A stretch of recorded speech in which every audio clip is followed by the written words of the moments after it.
नमस्कार, देवभूमि IAS academy के YouTube channel में आपका स्वागत है। आज का हमारा विशेष टॉपिक है उत्तराखंड के अंतर्गत जनरल साइंस यानी सामान्य विज्ञान में एक और महत्वपूर्ण टॉपिक, वो है डाइजेशन सिस्टम यानी पाचन तंत्र। किस प्रकार भोजन हमारे मुंह में जाने के बाद आमाशय, छोटी आंत और अंततः बड़ी आंत में पहुंचता है। छोटी आंत जिसमें भोजन के संपूर्ण पचने की प्रक्रिया हो जाती है, तो उसकी क्या क्या प्रक्रिया है, इससे संबंधित प्रश्न बनते हैं। इसी में क्या योगदान है लीवर का और क्या योगदान है पैनक्रियास का, ये सब एक अच्छा सा टॉपिक होगा। और शुरुआत करते हैं इसकी। एक जनरल आइडिया यहाँ पर जो रखा हुआ है इस डायग्राम के माध्यम से, उसमें अगर देखा जाए तो बिना पढ़े हुए हमें ये समझ में नहीं आएगा, लेकिन हम एक बार देख रहे हैं कि भोजन जैसे हमारे पास है और उसके बाद भोजन मुँह में जाने के बाद किस प्रकार उसमें मुंह में भोजन में टाइलिन और माल्टेस एंजाइम मिलते हैं। उसके बाद भोजन ग्रास नली के द्वारा आमाशय में पहुंचता है और आमाशय में भोजन का जो प्रकृति है वो अम्लीय टाइप की है। और फिर आमाशय के नज़दीक पाइलोरिक ग्रंथियों से, पाइलोरिक ग्लैंड से पाइलोरिक जूस निकलता है, जठर रस कहते हैं हम जिसको। और उसके बाद फिर धीरे धीरे भोजन आगे बढ़ने के बाद आमाशय के ऑक्सेंटिक सेल्स से उसमें एंजाइम्स मिलने शुरू हो जाते हैं। इसी कहानी को हम पढ़ रहे होंगे। और फिर कौन कौन से एंजाइम में क्या है, कौन कहाँ मिलता है, और लास्ट में भोजन छोटी आंत में पहुंचने के बाद वहाँ पाचन क्रिया समाप्त होती है और जो बचा खुचा भोजन है वो अवशोषण के द्वारा और फिर पचे भोजन का रुधिर में पहुँचना और लास्ट में एसिमिलेशन यानी स्वांगीकरण के द्वारा भोजन का शरीर के उपयोग में लाया जाना और अपच भोजन बड़ी आंत में पहुँच कर अंततः समाप्त होना, ये प्रक्रिया है। इसको हम थोड़ा सा समझने का प्रयास करेंगे, क्या क्या होता है इसमें। सबसे पहले पूरी प्रोसेस पढ़ेंगे, उसके बाद हम फिर से इस डायग्राम पर वापस आएंगे क्या क्या हुआ। तो सबसे पहले जो जो प्रश्न है, चूंकि ये प्रश्नों के तर्ज पर टॉपिक बना रखा है, जैसे जैसे क्वेश्चन पूछे वैसे, क्योंकि आपको पता है इस टॉपिक, ये जो टॉपिक चल रहे खासकर जो साइंस के स्टूडेंट नहीं उनके लिए थोड़ा टफ है, इस वजह से हमने इसको क्वेश्चन के फॉर्म में लिखा हुआ है पूरी तरह से। सबसे पहला क्वेश्चन है पाचन का प्रारंभ। सबसे पहले हमारे भोजन में पाचन का प्रारंभ कहाँ से होता है, तो मुख गुहा से यानी माउथ से शुरू होता है, जिसमें 3 जोड़ी लार ग्रंथियाँ, जैसे हमारे भोजन हमारे मुख में जाता है तो लार ग्रंथियाँ 3 प्रकार की होती है, यानी 3 जोड़ी लार ग्रंथियाँ पाई जाती हैं। तो उसमें सबसे बड़ी लार ग्रंथि पूछा कि हमारे मुख में सबसे बड़ी लार ग्रंथि कौन सी है, तो ये प्रश्न आया है यहाँ पर। तो पहला ही क्वेश्चन इंपॉर्टेंट था। तो सबसे बड़ी लार ग्रंथि पैरोटिड ग्लैंड कहते हैं इसको, और इसमें गलसुआ। कभी इस लार ग्रंथि में, इस ग्लैंड में अगर कोई दिक्कत आ जाएगी तो इससे मम्स रोग हो जाता है लार ग्रंथियों में। तो लार ग्रंथियाँ 3 जोड़ी थी, एक पहला ही प्रश्न इंपॉर्टेंट था एक तो, और दूसरा की सबसे बड़ी लार ग्रंथि कौन सी है तो पैरोटिड, और तीसरा की गलसुआ या मम्स रोग किस प्रकार, किस लार ग्रंथि में होता है अधिकतर, वो था आपका पैरोटिड। अच्छा, एक और क्वेश्चन, जो सांप में जहर होता है उसकी लार में, तो सांप में जहर भी इसी पैरोटिड ग्रंथि से आता है, मतलब सांप का जहर उसकी किस ग्लैंड से निकलता है तो पैरोटिड। चलिए, और कौन से ऐसे जीव हैं जिसमें लार ग्रंथियां पा ही नहीं जाती, तो मेढक और व्हेल, मछली में लार ग्रंथियां नहीं पाई जाती। ध्यान रखना, सारे क्वेश्चन थे, सब के सब इंपॉर्टेंट क्वेश्चन है। अच्छा, जो लार ग्रंथियों में लार निकलती है तो उसमें होता क्या है आखिर, किसकी मात्रा सबसे ज़्यादा होती है अगर प्रश्न पूछे, तो लार में लगभग 90% वाटर यानी जल होता है। हमारी लार में लगभग 90% जल की मात्रा होती है। और एक सामान्य मनुष्य में प्रतिदिन कितना लीटर लार निकलती है, तो इसका आंसर है 1.6 लीटर लार का स्रावण होता है, तो लगभग 3 जोड़ी लार ग्रंथियों से। अच्छा, इन लार ग्रंथियों में सामान्यतः कौन से एंजाइम होते हैं, तो अगर प्रश्न बनाए तो टॉयलिन, ये माल्टेस और लाइसोजाइम, ये पाचक एंजाइम मिलते हैं। ये भोजन को पचाने में बड़ी योगदान देते हैं। जैसे भोजन मुख में जाता है तो लार ग्रंथियों से लार रस निकलता है और उसमें टाइलिन, माल्टेस और एंजाइम लाइपेज, तो टाइलिन, माल्टेस और लाइपेज, TML हमने यहाँ पर लिखा है, ये ध्यान रखना आपने। पाचक एंजाइम्स मिलते हैं, सब एंजाइम्स। अब कोई इनका योगदान क्या है, जैसे टाइलिन एंजाइम भोजन में उपस्थित स्टार्च को शर्करा में बदलता है, जो भोजन में स्टार्च की मात्रा होती है उसको शर्करा में बदलता है, ये योगदान है इसका। प्रश्न भी एक इंपॉर्टेंट है कि शरीर में उपस्थित या हमारे भोजन की पाचन क्रिया में उपस्थित कौन सा एंजाइम स्टार्च को शर्करा में बदलता है, तो टॉयलिन, वो भी लार ग्रंथि से निकलने वाला TML, अच्छा चलिए आगे बढ़ते हैं। उसके बाद भोजन को पचाने में दांतों का भी योगदान है, टीथ का भी योगदान है। कभी टीथ से या दांतों से प्रश्न बन जाते हैं। तो मनुष्य में कितने दांत होते हैं, जनरली कितनी जोड़ी दांत होते हैं, किस टाइप के दांत होते हैं, उनके दांतों का प्रकार क्या है, तो एक इसको भी यहीं पर कवर कर रखा हमने ताकि हम इस प्रोसेस में आगे बढ़ेंगे। मनुष्य विषमदंती होता है, प्रश्न में पूछा एक दंती, विषमदंती या समदंती, तो मनुष्य विषमदंती होता है। इसका मतलब क्या है? वैसे तो विषमदंती का मतलब ये नहीं कि हम तो मनुष्य में लगभग दांतों की संख्या 32 होती है, तो हमें लगेगा कि 32 सम है तो विषमदंती कैसे, तो इसका ये मतलब नहीं है। ये दंत सूत्र से पता चलेगा आपको मनुष्य विषमदंती होता है। और वयस्क मनुष्य का दंत सूत्र ये है, देखो ध्यान रखना है आपने, हमारे दांतों का सूत्र ये है 2 1 2 3 2 1 2 3, बस सिंपल है, इतने बराबर 32 दांत। मतलब हमारे शरीर के सबसे पहले जो 2 दांत हैं फ्रंट, जिन्हें हम लोग क्रंत, ये देखिए यहाँ लिखा हुआ है, दांतों के जो प्रकार है इससे पता चलेगा हमें कैसे हम हमारे मुख में दांतों की संख्या 32 है। तो सबसे पहले जो दांत हैं कृंतक, जिन्हें हम इंसिजर कहते हैं, इंसिजर होते 8 टोटल, मतलब 4 ऊपर 4 नीचे, 4 4 8 हो गए टोटल। यानी दूसरा है रदनक, कैनाइन कहते हैं हम जिनके, उनकी संख्या होती है 4, मतलब 2 ऊपर 2 नीचे। शुरुआत के जो दांत होते हैं, उसके बाद जो किनारे के दांत होते हैं जो भोजन को फाड़ने का काम करते हैं, वो 2 होते हैं, यानी टोटल 4 होते हैं, तो 2 ऊपर 2 नीचे। अच्छा, ऐसे ही फिर है अग्रचवर्णक, प्रीमोलर, इनकी संख्या भी 8 है, मतलब 4 ऊपर 4 नीचे 8। और लास्ट में चवर्णक, मोलर, इनकी संख्या 12, मतलब 6 ऊपर 6 नीचे। ऐसे पहले तो दांतों के प्रकार आए, तो इंसिजर, कैनाइन, प्रीमोलर और मोलर, ये 4 टाइप के दांत हैं हमारे मुख में, और उनको हिंदी में कृंतक, रदनक, अग्रचवर्णक और चवर्णक। फर्स्ट शुरुआत के 2 दांत, मतलब 4 4 दांत शुरुआत में, वो कृंतक होते हैं, और उसके बाद जो किनारे से एक एक रहता है वो एक ऊपर, मतलब 2 ऊपर 2 नीचे, वो हो गए आपके कैनाइन। और उसके बाद के जो 4 4 दांत फिर से होते हैं तो अग्रचवर्णक होते हैं, और लास्ट में 6 6 दांत वो चवर्णक। उन्हीं के लिए फॉर्मूला बना है 2 1 2 3 2 1 2 3। तो इनको सबको आप जोड़ोगे तो टोटल आ जाएंगे 32 दांत। कैसे? मतलब आपको करना है, जैसे ये है 2 गुणा 2 और प्लस 1 गुणा 2 प्लस 2 गुणा 2 और 3 गुणा 2, इस टाइप से कवर करना आपने। 2 दूनी 4 और 2 6, 2 दूनी 6 4 10 और 3 दूनी 6 16, 16 ऊपर हो गए और 16 नीचे, 16 दूनी 32।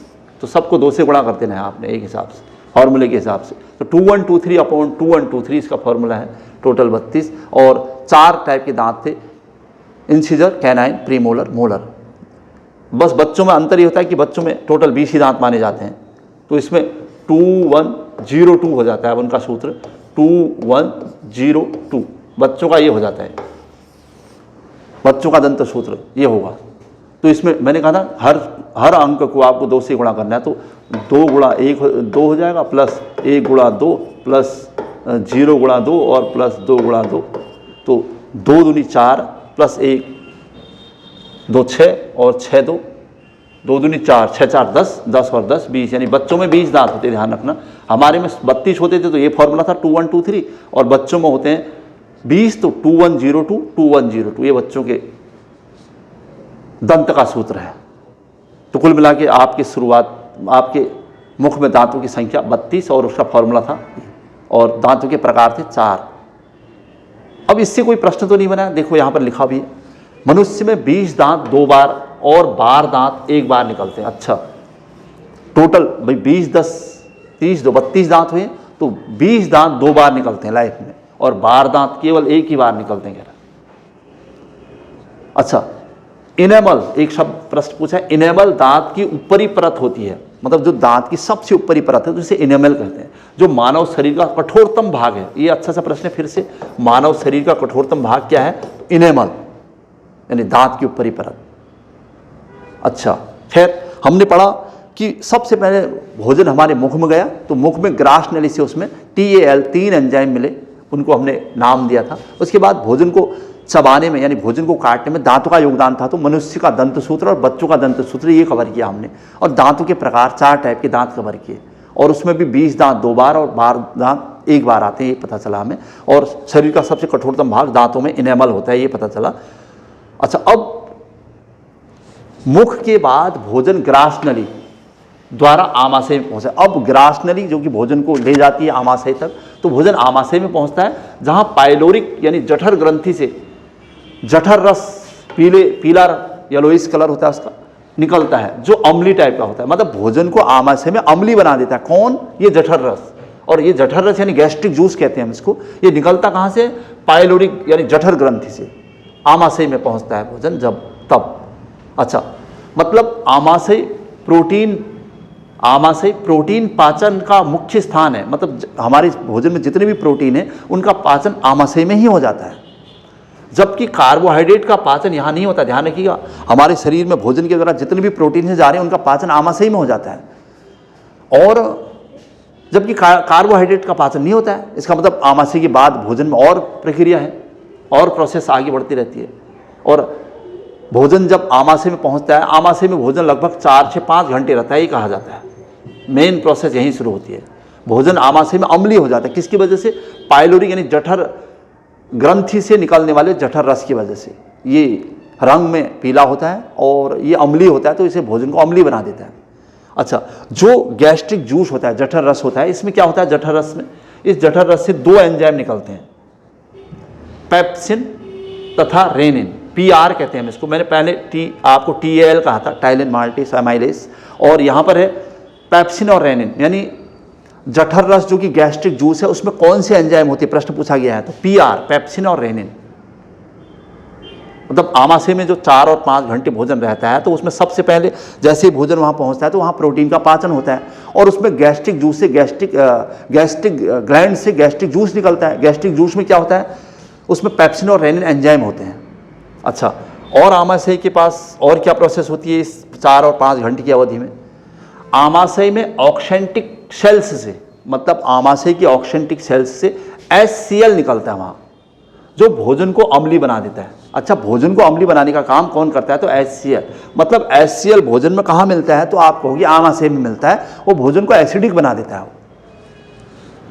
और जीवाणु को नष्ट भी करता है। भोजन में उपस्थित जो जीवाणु उनको नष्ट भी करता है। HCl चूंकि एक एसिड है इस वजह से, लेकिन इतना भी नहीं है कि एसिडिटी को बढ़ा दे, या फिर इतना भी हानिकारक नहीं है कि वो एसिड का काम करने लगे। तो भोजन में HCl एसिड होता है, ध्यान रखिएगा, और वो आमाशय में मिलता है। अच्छा, आमाशय में वसा के, अब जो हमने कहा ना कार्बोहाइड्रेट वसा, इनका पाचन आमाशय नहीं होता बल्कि प्रोटीन्स का होता है। तो आमाशय में वसा के पाचन के लिए गैस्ट्रिक लाइपेज एंजाइम मिलता है। यहाँ पर गैस्ट्रिक लाइपेज एंजाइम इसको मिलाने का काम करता है। अच्छा, उसके अलावा मानव का पित्ताशय यानी गॉल ब्लैडर कहते हैं हम जिसे, निकाल देने पर वसा का पाचन नहीं हो पाता। वैसे वसा का पाचन गॉल ब्लैडर के पास होता है, कह रहे हैं। अगर आप गॉल ब्लैडर निकाल दोगे तो फिर कभी कभी जैसे पथरी हो जाती है, तो उस समय गॉल ब्लैडर निकालना पड़ता है पित्ता से, तो फिर भोजन का पाचन यानी वसा का पाचन खासकर नहीं हो पाता। तो फिर अधिक वसा वाली चीज़ें खाने से नहीं खानी होती हैं। तो इस कंडीशन में गॉल ब्लैडर का योगदान क्या था ये पता चला हमें। अच्छा, इसके बाद भोजन कहाँ पहुँचा? इसके बाद भोजन पहुँचता है ड्यूडोनियम कहते हैं हम इसे, पक्वाशय में। भोजन के पाचन की प्रक्रिया अब धीरे धीरे होगी, पहुँचता है, और इसमें यकृत से निकलने लीवर, तो यकृत या लीवर से निकलने वाला पित्तरस, बाइल जूस कहते हैं हम जिसे, मिलता है, जिसमें 3 एंजाइम होते हैं। अब भोजन इसके बाद ना, मतलब आमाशय और गॉल ब्लैडर का जो योगदान था, उसके बाद भोजन अंततः पक्वाशय ड्यूडोनियम में पहुंच गया, और वहां पर भोजन, इसमें यकृत से निकलने वाला जो लीवर है उससे एक पित्तरस निकलता है, बाइल जूस या बाइल डक्ट कहते हैं इसको। उसमें 3 एंजाइम होते हैं। जो एंजाइम मेनली पूछा जा रहा है, 3 एंजाइम, तो कौन और इनका योगदान क्या है, कैसा है, ये सब यहाँ पर पता चलेगा। और क्या क्या होता है वहाँ पर? विटामिन A, D, E और K के अवशोषण में पित्तरस की अहम भूमिका है। मतलब जो पित्तरस यानी बाइल जूस जो हम कह रहे हैं पक्वाशय में, वो क्या करता है? विटामिन A, D, E और K का पाचन करता है, उनका अवशोषण करता है। हमने कहा कि कौन कहाँ क्या किसका पाचन हो रहा है। प्रोटीन का पाचन तो आमाशय में हो जाता है, लेकिन वसा कार्बोहाइड्रेट का पाचन नहीं हो पाता। इस वजह से हमने कहा था कि वसा के पाचन के लिए अलग से गैस्ट्रिक लाइपेज एंजाइम आता है आमाशय में, और उसके बाद फिर विटामिन सी का पाचन कहाँ हो रहा है? अवशोषण ये पित्तरस बाइल जूस की वजह से हो रहा है, वो भी ड्यूडोनियम में। उसके बाद पित्तरस की भूमिका क्या है? पित्तरस यानी बाइल जूस यकृत द्वारा स्रावित होता है, जो पित्ताशय यानी गॉल ब्लैडर में संचित रहता है। पित्तरस पित्ताशय में होगा, वहाँ संचित रहता है और क्षारी किस्म का होता है, अतः भोजन को क्षारी बना देता है। तो भोजन को अम्लीय से क्षारी बनाने का काम कौन करता है? तो पित्तरस करता है, और जो यकृत द्वारा स्रावित होता है और ये गॉल ब्लैडर में या पित्ताशय में संचित रहता है। तो भोजन को अम्लीय से क्षारी कौन बनाता है? तो पित्तरस, बस याद रखना। इसके बाद भोजन अग्न्याशय से अग्न्याशयिक रस, इसके बाद भोजन जब आगे बढ़ता है तो वहाँ अग्न्याशय, जिसे हम पैनक्रियास कहते हैं, से अग्न्याशयिक रस आकर मिलता है, भोजन में मिलता है। तो फिर से भोजन में अग्न्याशयिक रस जूस मिलकर आता है। इसमें 3 एंजाइम होते हैं, ट्रिप्सिन TAL, फिर से आ गया है, ट्रिप्सिन, एमाइलेज और लाइपेज। तो मनुष्य के भोजन की पाचन प्रक्रिया में ट्रिप्सिन, एमाइलेज और लाइपेज एंजाइम कहाँ मिलते हैं? तो अग्न्याशय रस में होते हैं, यानी पैनक्रियास। अच्छा, और क्या अग्न्याशय के बारे में? अग्न्याशय रस को पूर्ण पाचक रस कहा जाता है। इसके बाद भोजन छोटी आंत में जाता है, स्मॉल इंटेस्टाइन में भोजन जाता है, जहां पाचन क्रिया समाप्त होती है। मतलब भोजन की अधिकांश पाचन क्रिया यहीं पर समाप्त हो जाती है, और वहां पर स्मेल नाम से एंजाइम, यानी 5 और एंजाइम मिलते हैं, SMELL। अधिकतर ये प्रश्न पूछा है कि भोजन में ये एंजाइम्स, यानी जो स्मेल एंजाइम है, क्या क्या है, देखते हैं एक बार, इन पर नजर मारते हैं कौन कौन से। स्मेल का मतलब है यहाँ पर sucrase, S for sucrase, M for maltase, E for erepsin, L lipase और लैक्टेज, यानी ये स्मेल नाम जो हमने लिखा है। तो ये भोजन में कहाँ मिलते हैं अगर पूछे तो इस छोटी आंत, स्मॉल इंटेस्टाइन में, जहाँ पर भोजन के पाचन की अधिकांश क्रिया समाप्त हो रही होती है, और ये एंजाइम भी वहाँ पर मिल रहे होते हैं, SMELL। इनमें से कौन सा एंजाइम छोटी आंत में नहीं मिलता है? इस टाइप के प्रश्न पूछे तो बहुत सारे एंजाइम्स जो भोजन में धीरे धीरे मिलते जा रहे थे और भोजन पचने की प्रक्रिया हो रही थी।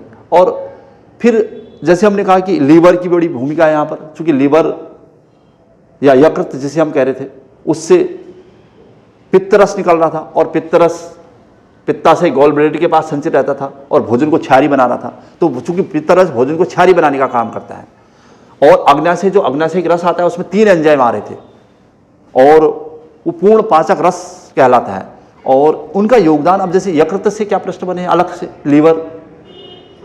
लीवर से जो प्रश्न बने हैं, मानव शरीर की सबसे बड़ी पाचक ग्रंथि है लीवर। ध्यान रखिएगा, प्रश्न पूछा है मानव शरीर की सबसे बड़ी पाचक ग्रंथि कौन सी है? लीवर। अपने आप में एक क्वेश्चन है यहाँ पर भी। इसमें पित्तरस स्रावित होते हैं, हमने पढ़ ही लिया था। अच्छा, लीवर की कार्यात्मक और संरचनात्मक, फंक्शनल और स्ट्रक्चरल यूनिट क्या है पूछे तो हेपेटिक लोब्यूल्स। ध्यान रखिएगा, ये भी अच्छा प्रश्न है। लीवर की कार्यात्मक और संरचनात्मक इकाई किसे कहते हैं? तो हेपेटिक लोब्यूल्स को कहते हैं। और क्या यकृत से प्रश्न? यकृत प्रोटीन की अधिकतम मात्रा को कार्बोहाइड्रेट में बदलता है। जो यकृत का काम क्या है? जो प्रोटीन की अधिक से अधिक मात्रा को कार्बोहाइड्रेट में बदलने का काम करता है। और इसी यकृत में यानी लीवर में फाइब्रिनोजन तथा हेपेरिन नामक प्रोटीन का उत्पादन भी होता है। ये हमने पहले भी पढ़ा था, मतलब प्रोटीन्स में, कि शरीर में बहुत सारे नेचुरल प्रोटीन्स होते हैं, उसमें फाइब्रिनोजन और हेपेरिन, इन प्रोटीनों का बहुत बड़ा योगदान। लेकिन ये निकलते कहाँ से हैं? तो इनका उत्पादन कहाँ हो रहा है? तो ये लीवर में होता है, ये यकृत में होता है। और RBC और WBC जब हम पढ़ रहे थे तो उसमें भी एक प्रश्न था कि RBC की मृत्यु यकृत में, लीवर में ही RBC की मृत्यु होती है, अथवा प्लीहा स्प्लीन में होती है, ये हमने पढ़ा था वहाँ पर। अच्छा, प्रश्न ये भी पूछा गया कि भोजन में जहर देकर मारे गए व्यक्ति की पहचान कैसे करेंगे आप? तो भोजन में जहर देकर मारे गए व्यक्ति की जांच में लीवर, यकृत महत्वपूर्ण भूमिका निभाता है, तथा शरीर के ताप को लीवर का और भी योगदान था। शरीर में यानी भोजन में जहर देकर मारे गए व्यक्ति की पहचान भी हम लीवर से कर सकते हैं, यकृत से कर सकते हैं, क्योंकि यकृत में बहुत सारे प्रोटीन्स मिलते हैं। अच्छा, दूसरा, और यकृत और क्या काम करता है? तो शरीर के ताप को नियंत्रण करता है। तो ये था लीवर से प्रश्न। तो शरीर की, मानव शरीर की सबसे बड़ी पाचक ग्रंथि जिसे हम कहते हैं लीवर, और उसमें पित्त रस निकलता है, और उसकी संरचना तो कार्यात्मक इकाई क्या है, वो काम क्या करता है, उसमें कौन कौन से प्रोटीन होते हैं, उसकी मृत्यु कहाँ होती है, और भोजन में जहर देकर मारे गए व्यक्ति की पहचान किससे करेंगे? तो ये सब लीवर से प्रश्न थे। अच्छा, ऐसे ही गॉल ब्लैडर के बारे में एक प्रश्न, जब हमें गॉल ब्लैडर में पथरी होती है तो पूरी गॉल ब्लेडर को ही निकालना पड़ता है, तब बसा की पाचन बड़ी मुश्किलें आती है, कहा जाता है। तो खैर कैसा होता है गॉल ब्लेडर? नाशपाती के आकार की थैली है जिसमें यकृत से निकलने वाला पित्तरस बाइल डक्ट जमा रहता है, जो पीले रंग का क्षारी द्रव। मतलब पित्तरस की क्या भूमिका है? उसमें एक बाइल डक्ट होता है जो क्षारी रंग का होता है और वो यकृत से निकलता है। और पित्तरस का पीएच मान पूछेगा तो 7.7 क्षारी। और इसका योगदान, यह भोजन के माध्यम को क्षारी बनाता है, क्योंकि जो हमारे आमाशय में पहली बार भोजन पहुंचा HCl की वजह से वो अम्लीय हुआ, और उसे क्षारी किसने बनाया? तो ये पित्तरस की वजह से। और भोजन के साथ आए हुए हानिकारक जीवाणु को नष्ट करता है। मतलब पित्तरस की भूमिका क्या है? वो भोजन के माध्यम को क्षारी बना देता है और जीवाणु को नष्ट कर देता है। ऐसे ही एक प्रश्न है पैनक्रियास यानी अग्नाशय से क्या योगदान है? अग्नाशय का टॉपिक बहुत अच्छा है, इंटरेस्टिंग टॉपिक है और जनरल अवेयरनेस का भी टॉपिक है। अच्छा, पैनक्रियास या मानव शरीर की दूसरी बड़ी ग्रंथि है। पाचक ग्रंथियां हैं, सब ध्यान रखिएगा। वैसे तो हमने मास्टर ग्रंथि, पीयूष ग्रंथि एक टॉपिक अलग से पढ़ रखा ग्लैंड का, लेकिन वो सब इंडोक्राइन ग्लैंड थी, अंतःस्रावी ग्रंथियां थी। ये मानव की पाचक ग्रंथियां हैं। तो मानव शरीर की दूसरी बड़ी ग्रंथि है अग्नाशय यानी पैनक्रियास, जिससे अग्नाशय रस निकलता है, ये हमने पढ़ा था अभी। और एक क्षारी प्रकृति का होता है, लेकिन इकट्ठा और बड़ी भूमिका निभा रहा है भोजन में। तो अग्नाशय का ही एक महत्वपूर्ण भाग लैंगरहैंस की द्वीपिका, मतलब अग्नाशय यानी पैनक्रियास का ही एक पार्ट है, कह रहा है आइसोलेट्स ऑफ लैंगरहैंस या लैंगरहैंस की द्वीपिका। और इसी आइसोलेट्स ऑफ लैंगरहैंस में बीटा, अल्फा और गामा कोशिका होती हैं। यहाँ से भी क्वेश्चन उठे इस वजह से, क्या योगदान है इनका अग्नाशय का? अच्छा, जो बीटा कोशिका होती है उसमें बीटा, अल्फा और गामा होती है। तो पूछा है कि बीटा कोशिका से इंसुलिन हार्मोन, क्योंकि इंसुलिन आप समझ रहे हैं, और बीटा कोशिका से इंसुलिन हार्मोन, अल्फा कोशिका से ग्लूकोन हार्मोन और गामा कोशिका से सोमेटोस्टेटिन हार्मोन निकलता है। ये शरीर में नेचुरल जो हार्मोन है ना, इंसुलिन हार्मोन कहाँ से निकलता है? बीटा कोशिका से। बीटा कोशिका, अल्फा कोशिका और गामा कोशिका होती कहाँ है? लैंगरहैंस की द्वीपिका में होती है, आइसोलेट्स ऑफ लैंगरहैंस में होती है। ये कहाँ पर है? ये अग्नाशय यानी पैनक्रियास के पास। अच्छा, क्या है इंसुलिन, क्या योगदान है इंसुलिन से, क्या प्रश्न बने हैं, तो वो सब आ रहा है यहाँ पर। तो प्रश्न है कि इंसुलिन की खोज 1921 में, इंसुलिन की खोज 1921 में वेटिंग और बेस्ट ने की थी। इसके लिए नोबेल भी मिला उन्हें, इसलिए बहुत अच्छा प्रश्न है ये। इंसुलिन की खोज 1921 में वेटिंग और बेस्ट ने की थी। और ये कहाँ निकलता है? लैंगरहैंस की द्वीपिका के बीटा कोशिका में, ध्यान रखिएगा। अल्फा कोशिका, बीटा कोशिका या गामा कोशिका। तो बीटा कोशिका से इंसुलिन हार्मोन निकलता है। ये करता क्या है? इंसुलिन के अल्प स्रावन से अगर इंसुलिन की शरीर में कमी हो जाए या कम निकले तो रक्त में ग्लूकोज की मात्रा अधिक हो जाती है। ध्यान रखिएगा, रक्त में ग्लूकोज की मात्रा, देखा होगा आज की डेट में ब्लड में ग्लूकोज की मात्रा ज़्यादा हो जाती है। क्यों? क्योंकि ऐसे लोगों के शरीर में इंसुलिन का कम स्रावन हो रहा है, इंसुलिन कम निकल रहा है, यानी उसकी बीटा कोशिका से इंसुलिन की मात्रा का कम स्रावन हो रहा है। तो ऐसे में क्या होगा? रक्त में ग्लूकोज की मात्रा अधिक हो जाती है। अब जब रक्त में ग्लूकोज की मात्रा अधिक हो जाएगी तो क्या होगा? तो ग्लूकोज, ऐसे कंडीशन में ग्लूकोज मूत्र के साथ यानी यूरिन के साथ बाहर निकलने लगता है, जिससे मधुमेह या डायबिटीज रोग कहते हैं ना, डायबिटीज हो गया है, मधुमेह रोग हो गया है।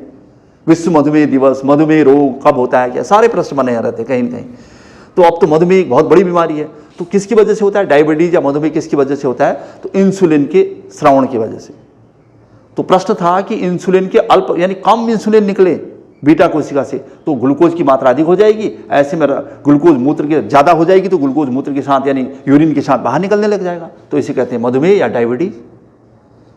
और ज़्यादा भी नहीं निकलना चाहिए। अगर ज़्यादा स्रावन हो रहा है, इंसुलिन के अति स्रावन से हाइपोग्लाइसीमिया नामक रोग हो जाता है, जिसमें दृष्टि ज्ञान मतलब हमारी आई साइट तथा जनन क्षमता में कमी आ जाती है। तो ज़्यादा इंसुलिन निकलने से हमारी आई साइट वीक हो जाती है और जनन क्षमता में कमी हो जाती है। और कम निकलने से क्या हो जाता है? मधुमेह। और इसी की खोज के लिए वेटिंग और बेस्ट को 1921 में नोबेल पुरस्कार मिला था। तो ध्यान रखना, प्रश्न इंपोर्टेंट था। अच्छा, जो अल्फा और गामा कोशिका है, चूंकि इंसुलिन तो बीटा कोशिका से निकल रहा था, तो ग्लूकोन हार्मोन ग्लाइकोजन को ग्लूकोज में परिवर्तित करता है। और जो दूसरा हार्मोन है ग्लूकोन, जो हमने अल्फा कोशिका से निकलता है बताया था, वो करता क्या है? ये ग्लाइकोजन को ग्लूकोज में परिवर्तित करता है। और जो सोमेटोस्टेटिन हार्मोन था, जो कि गामा कोशिका से निकलता था, वो भोजन के स्वांगीकरण की प्रक्रिया में यानी भोजन के पचने की प्रक्रिया में और किस प्रकार भोजन फिल्टर होता है उसमें योगदान देता है। तो ये था शरीर में के अंदर या भोजन के पाचन में जो ग्लैंड यानी ग्रंथियाँ या जो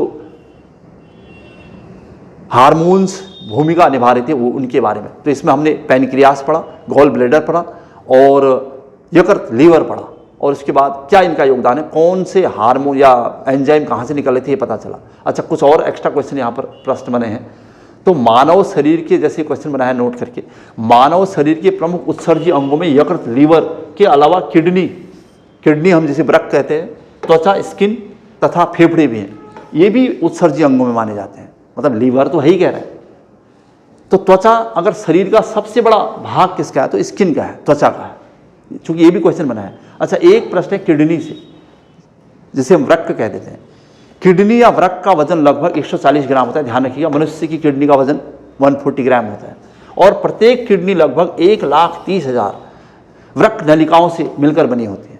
मतलब कई किडनियां, एक किडनी लगभग कई वृक्क नलिकाओं से बनती है, और जिन्हें नेफ्रॉन, वो वृक्क नलिकाएं जो होती है उनको नेफ्रॉन कहते हैं। नेफ्रॉन मतलब नेफ्रॉन क्या है पूछा है तो किडनी की कार्यात्मक इकाई, फंक्शनल यूनिट।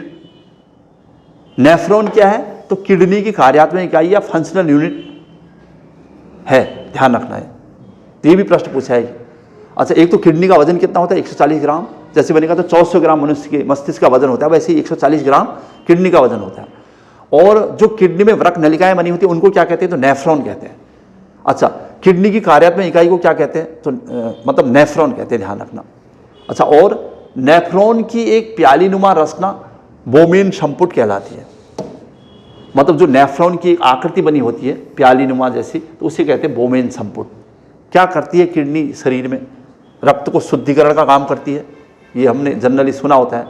तो किडनी के कार्य रक्त के प्लाज्मा को छानकर उसे शुद्ध बनाना, शुद्धिकरण, तथा अशुद्ध रक्त को मूत्र के रूप में बाहर निकाल देना, ये काम है किडनी का। मतलब हमारे ब्लड को प्योरीफाई करती है किडनी। और एक प्रश्न, चूंकि अशुद्ध रक्त को यूरिन के साथ बाहर निकाल देती है, तो यूरिन में क्या होता है पूछा है। सामान्यतः मूत्र में यानी 95% जल, हमारा मानव यूरिन में 95% वाटर होता है, और 2% लवण होता है, सॉल्ट होता है, और शेष 2.7% यूरिया और 0.3% यूरिक एसिड। तो मनुष्य मानव के मूत्र में सबसे ज़्यादा क्या है तो जल है 95%। इसके अलावा यूरिया है, लवण, सॉल्ट है और यूरिक एसिड है। और एक और प्रश्न बनेगा इससे, मानव मूत्र का पीला रंग किसकी वजह से होता है तो यूरोक्रोम की वजह से। मूत्र का पीला रंग उसमें उपस्थित यूरोक्रोम की वजह से। मूत्र अम्लीय होता है छात्री, यूरिन, तो इसका आंसर है, यानी इसका pH मान 6 है तो इसका मतलब अम्लीय है, 7 से कम है। और एक क्वेश्चन और दिख रहा है, किडनी की बात हो रही थी, किडनी में बनने वाली पथरी कैल्शियम ऑक्जेलेट की बनी होती है। ये भी ध्यान रखना, पथरी होती है जो किडनी में तो कैल्शियम ऑक्जेलेट की बनी होती है। तो ये बहुत सारे क्वेश्चन थे, मतलब क्वेश्चन के फॉर्म में, पूरा टॉपिक ही क्वेश्चन के फॉर्म में था। किस प्रकार हमारे शरीर में भोजन की प्रक्रिया संपन्न होती है। शरीर का भोजन का अधिकांश भाग हमारी छोटी आंत में पचता है, वहीं पर भोजन की क्रिया अंतिम रूप से समाप्त हो जाती है। अपच भोजन बड़ी आंत में पहुँचता है और फिर बाहर निकलता है, ये हमने पढ़ा था। और फिर भोजन के पाचन में कौन कौन से एंजाइम से योगदान दे रहे थे, कौन कहाँ एंजाइम निकलता है, और कौन कौन सी आंतरिक ग्लैंड ग्रंथियाँ भोजन के पाचन में योगदान दे रही हैं। ये अच्छा सा टॉपिक था हमारे पास। अच्छा, अब हम आए कि हमने कौन सी भूमिका कहाँ निभाई जा रही थी या किसके द्वारा क्या हुआ रहा था। इसी में इंसुलिन का योगदान आया, इसी में पैनक्रियास का योगदान आया, और फिर कौन से एंजाइम कहाँ निकलते हैं ये पढ़ रहे थे। इसी को हमने उस डायग्राम के माध्यम से सेट कर रखा था, कौन सा HCl कहाँ मिलता है और दांतों की संख्या कितनी होती है, ये सब पढ़ा था हमने इसमें। और सबसे बड़ी लार ग्रंथि कौन कौन सी है, इसको हमने इस डायग्राम में सेट कर रखा था।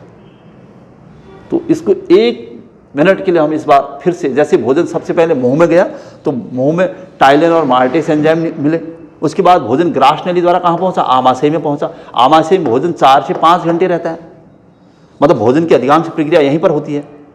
लेकिन आमाशय में ही पाइलोरिक ग्रंथियों से, पाइलोरिक ग्लैंड से आमाशय यानी जठर रस गैस्ट्रिक जूस निकलता है उसमें, और उसमें कई प्रकार के एसिड होते हैं, और ये भोजन को अम्लीय बनाने का काम करते हैं। और यहाँ पर आमाशय में HCl अम्ल निकलता है ऑक्सेंटिक कोशिकाओं से, ये भोजन को अम्लीय बना देता है, और प्रोटीन्स का पाचन हो जाता है आमाशय में, और उसके बाद भोजन आगे बढ़ता है।